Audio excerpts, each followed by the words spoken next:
산골 마을에서 한 평도 땅이 없는 가난한 모습의 아들로 이 땅에 태어난 사람이 있습니다. 초등학교를 갈 수가 없었습니다. 그런데 너무너무 똑똑했습니다. 동네 사람들이 권유해서 8남매 중 유일하게 초등학교를 졸업한 인물이 있습니다. 중학교에 갈 수 없는 상황이기 때문에 지게를 지고 중학교 강해록이란 책을 통해서 독학을 했고, 중학교 3학년에 편입을 하고 18살에 중학교를 졸업했습니다. 18살에 중학교를 졸업하고 무작정 서울로 올라와서 구두 닦기, 신문 팔이, 아이스케치 장사를 하면서 야간고등학교를 졸업했습니다. 그는 말할 수 없는 고난과 고생을 하면서 어머니가 가르쳐준 진리를 붙잡았습니다. 전능하신 하나님을 의지하라. 전능하신 하나님을 의지하라. 전능하신 하나님을 의지하라. 그의 어머니의 가르침에 따라서 매일 이 말씀만 붙잡고 새벽에 나와서 예배당에서 새벽 기도를 드렸던 청년입니다. 하나님은 그에게 꿈을 주었습니다. 우리나라를 잘 살게 해야 한다. 우리나라를 부강한 나라로 만들어야 된다. 선진 문화를 배워야 된다. 그래서 그는 덴마크 유학을 꿈꾸게 됩니다. 덴마크 국왕 프레데릭 9세에게 유학 청원서를 보냅니다. 기적적인 역사로 유학이 허락되고 왕복 비행기표가 도착합니다. 그래서 이 청년은 덴마크 가서 농촌을 배우고 덴마크 가서 선진 문화를 배웁니다. 공부를 마치고 귀국하자마자 인재를 찾던 박정희 대통령이 그를 부릅니다. 가서 배운 것을 내게 좀 말을 해달라. 어떻게 하면 대한민국이 잘 살 수 있는가? 그때에 이분이 제창한 것이 바로 새마을 운동이었습니다.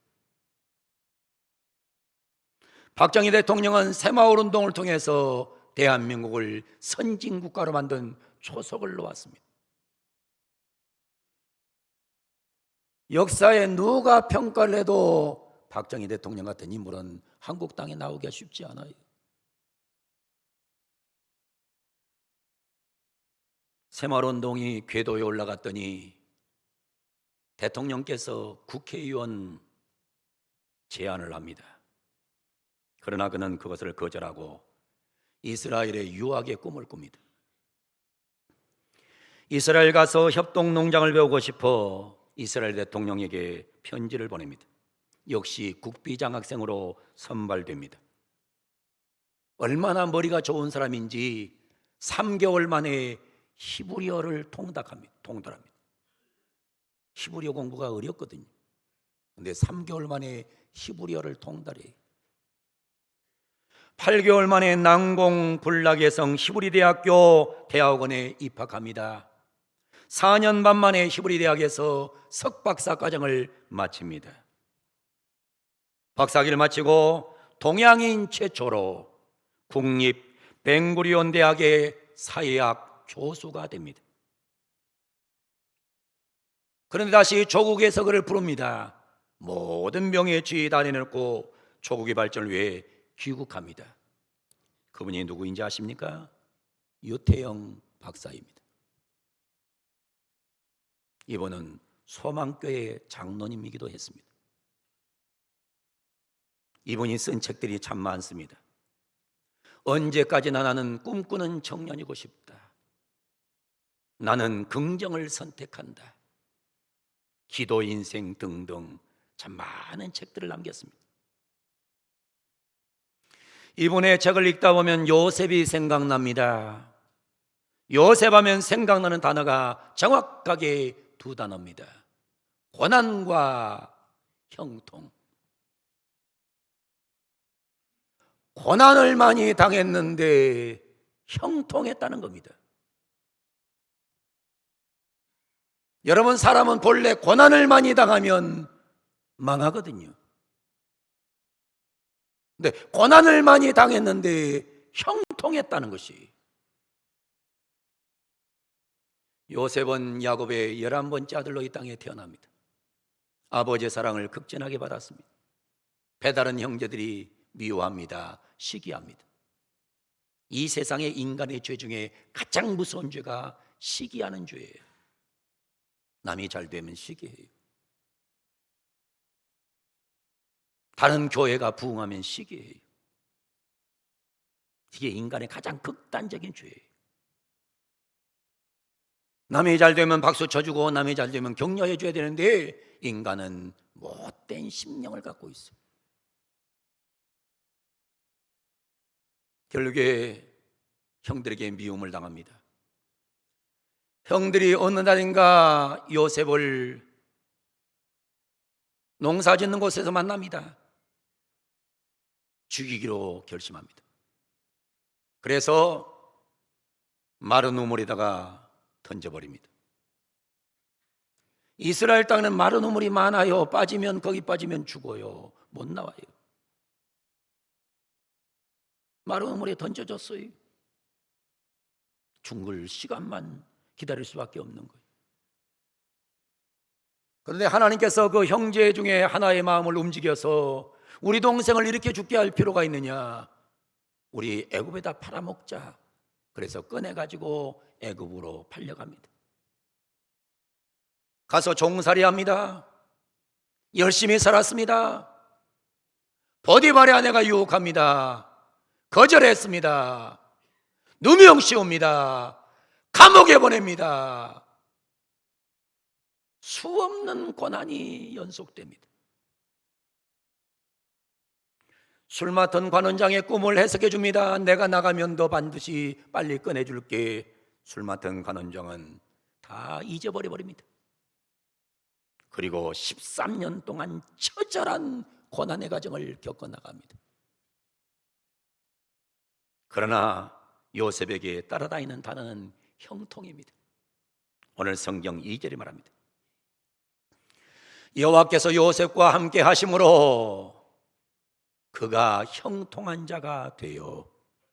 여러분, 사람이 버려도, 사람이 팔아먹어도, 사람이 잊어도 하나님이 함께 하시면 형통하게 되는 줄로 믿습니다. 사람 믿고 살지 마세요. 사람 의지하지 마시고. 여호와께서 요셉과 함께 하심으로 형통한 자가 되어. 참, 이 단어가 너무 행복한 것 같아요. 한번 따라해 봅시다. 여호와께서 나와 함께 하심으로 형통한 자가 되어. 다시 합니다. 하나님께서, 크게 하세요. 하나님께서 나와 함께 하심으로 형통한 자가 되어. 그렇게 되기를 원하면 아멘. 저는 우리 교인들이 그렇게 됐으면 좋겠어요. 다시 성경 3절 보세요. 그의 주인이 여호와께서 그와 함께 하심을 보며, 보디발이 봤더니 참 신비한 놈이에요. 뭔가 맡겨놓으면 다 잘 돼요. 봤더니 여호와께서 그와 함께 하심을 보며 또 여호와께서 그의 범사에 형통케 하심을 보았더라. 범사에 형통하게 하심을 보았더라. 사랑하는 우리 성도 여러분, 하나님께서 여러분과 함께 하심으로 인해서 우리 사랑하는 모든 성도들이 범사에 형통하게 되기를 축복합니다. 범사에 형통했으면 좋겠어요. 성경 23절은 이렇게 말씀을 해요. 감옥에 갇혀 있는데 간수장은 그의 손에 맡긴 것을 무엇이니 살펴보지 아니하였으니 이는 여호와께서 요셉과 함께 하심이라. 여호와께서 그를 범사에 형통하게 하셨더라. 할렐루야. 형통한 인생, 요셉의 인생. 사람이 형통하려면 첫 번째, 생각이 중요해요. 요셉은 고난이 올 때마다 원망하지 않았습니다. 불평하지 않았습니다. 단식하지 않았습니다. 저주하지 않았습니다. 그는 부모를 원망하지도 않았습니다. 형제를 원망하지도 않았습니다. 보디발의 아내를 원망하지도 않았습니다. 술 맡은 관원장, 떡 맡은 관원장을 원망하지도 않았습니다. 그는 한 가지 분명하게 생각했습니다. 여호와께서 나와 함께 하신다. 여러분, 이거 하나면 고난은 이겨낼 수 있는 거예요. 여호와께서 나와 함께 계십니다. 세뮤엘 스마일즈는 말합니다. 생각은 행동을, 행동은 습관을, 습관은 인격을, 인격은 운명을 결정한다. 인간은 생각한 대로 행동하고, 행동이 반복되면 습관이 나오고, 습관이 반복되면 인격이 나오고, 인격은 운명을 결정한다는 거예요. 가룟 유다를 보세요. 요한복음 13장 2절이 증언합니다. 마귀가 벌써 시몬의 아들 가룟 유다의 마음에 예수를 팔려는 생각을 넣었더라. 여러분, 오늘 또 예배드리고 있는데 마귀가 여러분 머리에 자꾸 생각을 넣습니다. 마귀가 생각을 넣으면요, 여러분들 은혜 못 받습니다. 마귀가 굉장히 영특한 영물입니다. 마귀는 지금도 여러분에게 찾아가서 여러분의 머리를 지배하려고 발버둥 칩니다.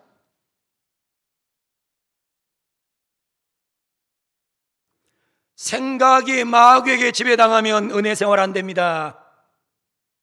생각이 마귀에게 지배당하면 인생은 행복하지 못합니다. 인생이 비참해집니다. 인생이 지저분해집니다.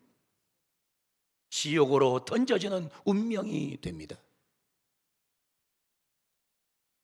로마서 8장 5절로 7절은 이렇게 말씀합니다. 육신을 따른 자는 육신의 일을, 영을 따른 자는 영의 일을 생각하나니 육신의 생각은 사망이요 영의 생각은 생명과 평안이니라. 육신의 생각은 하나님과 원수가 되는 이는 하나님의 법에 불복하지 아니할 뿐 아니라 할 수도 없다고 성경은 말하고 있습니다. 사랑하는 성도 여러분, 여러분의 머리가 육신의 생각에 지배당하지 말고, 마귀에게 지배당하지 말고, 성경에 지배당하고, 말씀에 지배당하고, 은혜에 지배당하는 예배가 되기를 주 이름으로 축원합니다. 이 생각이 중요해. 요셉은 항상 머릿속에 하나님이 그를 지배하는 거예요. 말씀이 지배한 거예요. 그래서 그는 생각이 건강했던 사람입니다. 오늘 우리 모든 성도들이 요셉처럼 생각이 하나님이 지배하고 성령이 지배해서 형통한 인생 되기를 주 이름으로 축원합니다. 두 번째로 사람에게 중요한 것은 꿈이 중요합니다. 하나님은 아브라함에게 꿈을 주셨습니다. 창세기 15장 4절 5절 보면 하나님이 꿈을 줍니다. 여호와의 말씀이 그에게 임하여 이르시되 그 사람이 내 상속자이라 내 몸에서 날 자가 내 상속자 되리라 하시고 그를 이끌고 밖으로 나아가 이르되 하늘을 우러러 물결을 셀 수 있나 보아라. 또 그에게 이르되 내 자손이 이와 같으리라. 하나님은 아브라함에게 놀라운 별 같은 꿈을 주었어요. 별 같은 꿈을 줬을 때 아브라함은 믿음의 조상이 될 수 있었던 거예요. 여러분, 창세기 37장 보면 요셉은 꿈을 꿉니다. 해와 달이 자기에게 절하는 꿈을 꿉니다. 해와 달과 11별이 자기에게 절하는 꿈을 꿉니다. 요셉은 그때부터 생각했습니다. 우리 어머니 아버지 내 11명의 형제가 내게 와서 반드시 절하는 날이 온다. 절하는 날이 온다. 절하는 날이 온다. 애굽에 종살이 하면서도 감옥에 있으면서는 그걸 잊지 않았어요. 반드시 내게 하나님께서는 절 받는 인생을 만들어 준다라는 놀라운 꿈을 가졌기 때문에 요셉은 형통한 예물이 되었던 거예요. 우리가 잘 아는 놀라운 사람 빌 게이츠. 빌 게이츠에게 꿈이 있었습니다. 빌 게이츠는 딱 한마디 꿈을 가지고 세상을 바꿔놓은 사람입니다. 빌 게이츠가 없었으면 세상은 바뀔 수가 없어요. 빌 게이츠의 꿈은 뭐였느냐? Information in your fingertips. fingertips, 손가락 안에, your fingertips, 당신의 손가락 끝에 information, 정보를 넣어주겠다는 겁니다. 그래서 여러분, 컴퓨터만 치면, 셀폰, 핸드폰만 치면 모든 정보가 다 쏟아져 나와요. 이 사람 빌 게이츠가 사실은 완전히 전 세계 역사를 뒤집어 엎어놓은 거예요. 어떤 사람에게 형통의 역사가 일어나느냐? 꿈이 있는 자에게 형통의 은혜를 베풀어 주는 것입니다. 꿈이 있기를 바랍니다. 세 번째, 믿음이 중요합니다. 요셉은 믿음의 사람입니다. 믿음의 사람은 형통합니다. 창세기 50장 24절로 25절을 보면 이렇게 말씀합니다. 요셉이 그의 형제들에게 이르되 나는 죽을 것이나 하나님이 당신을 돌보시고, 하나님이 당신들을 돌보시고 당신들을 인도해서, 이 땅에서 인도해내서 아브라함과 이삭과 야곱에게 맹세한 땅 가나안 땅에 가게 할 것입니다. 25절은 증언해요. 요셉이 또 이스라엘 자손에게 맹세시켜 이르기를 하나님이 반드시 당신들을 돌보시리니, 요셉의 마음에는 이 믿음이 있는 거예요. 하나님이 반드시 나를 돌보고 형제들을 돌보시리니 당신들은 여기서 내 해골을 메고 가나안 땅으로 올라가겠다 하라.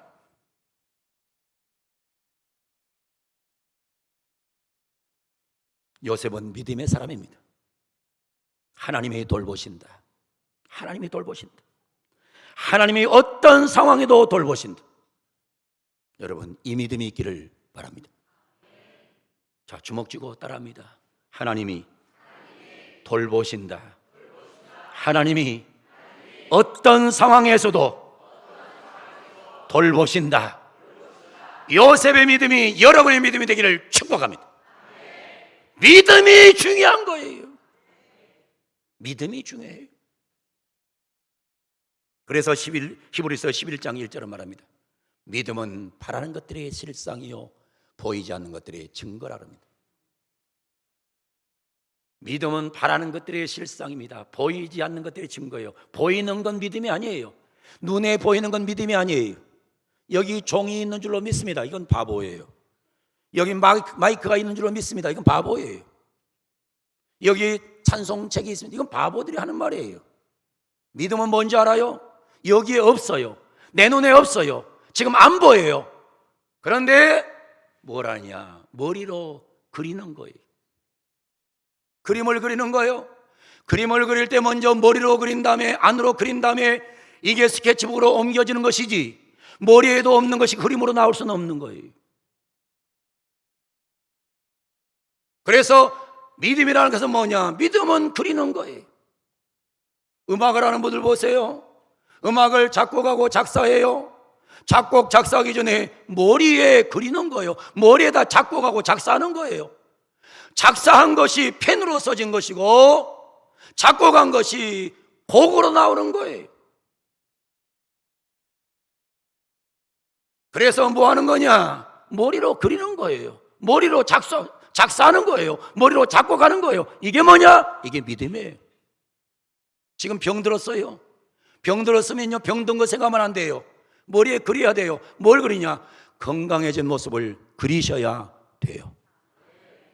지금 실패했어요. 지금 어려워요. 그것만 생각하면 안 돼요. 머리로 그리세요. 머리로 그려요. 하나님이 함께 하셔서 나를 축복해 주실 줄로 믿으세요. 그게 믿음이에요. 사람은 믿음이 뭔지를 몰라요.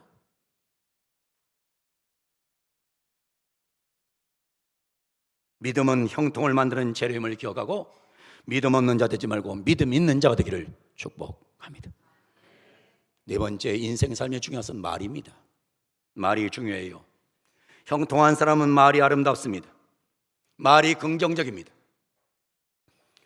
요셉을 보면요, 성경을 보세요. 요셉을 보면요, 그 어려운 순간에, 그 좌절 순간에 그의 말이 병들지 않은 거예요.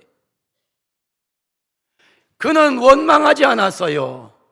부모를 원망하지도 않았고, 형제를 원망하지도 않았고, 보디발의 아내를 원망하지도 않았고, 술 맡은 관원장을 원망하지도 않았고, 그는 원망이 없어요.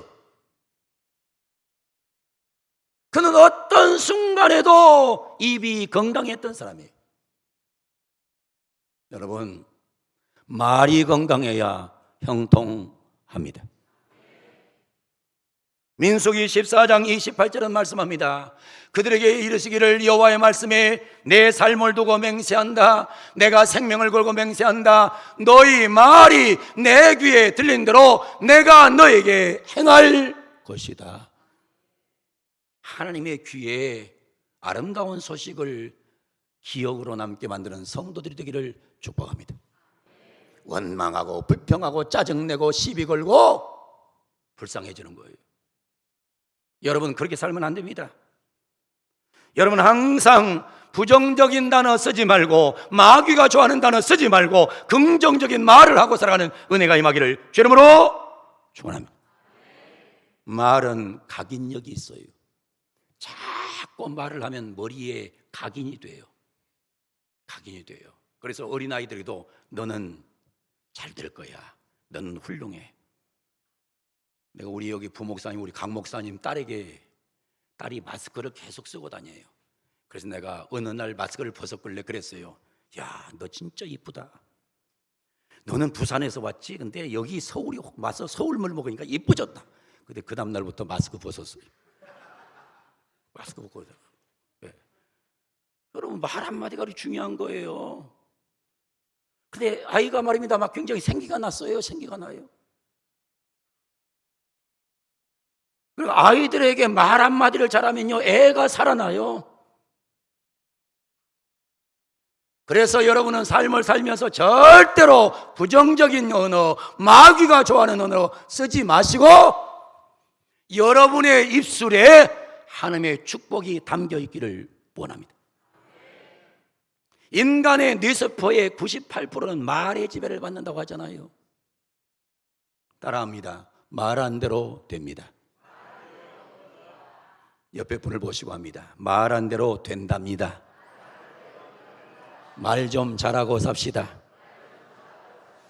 따라합니다. 자, 따라합니다. 가슴에 손도 따라합니다. 나는 행복합니다. 나는 감사합니다. 하나님은 나와 동행하십니다. 나는 두렵지 않습니다. 나는 형통한 사람입니다. 할렐루야! 이 설교를 듣고도 형통하지 못하면 그건 불행한 거예요. 네? 사랑하는 우리 성도 여러분, 말은 각인력이 있어요. 말은 견인력이 있어요. 끌고 가는 힘이 있어요. 말한 대로 끌려가는 거예요. 말은 추진력이 있어요. 말은 끌고 가는 힘이 있는 거예요. 말은 성취력이 있어요. 말한 대로 성취되는 거예요. 그래서 우리 하나님은 말씀하시는 겁니다. 네가 말한 대로 내 귀에 들린 대로 시행해 줄게. 그러니까 항상 여러분은 입을 열어서 말할 때마다 긍정적이고 창조적이고 남에게 힘을 주고 남에게 용기를 주고 남에게 새로운 삶을 이만들어가는 그런 언어를 사용하게 되기를 축복합니다.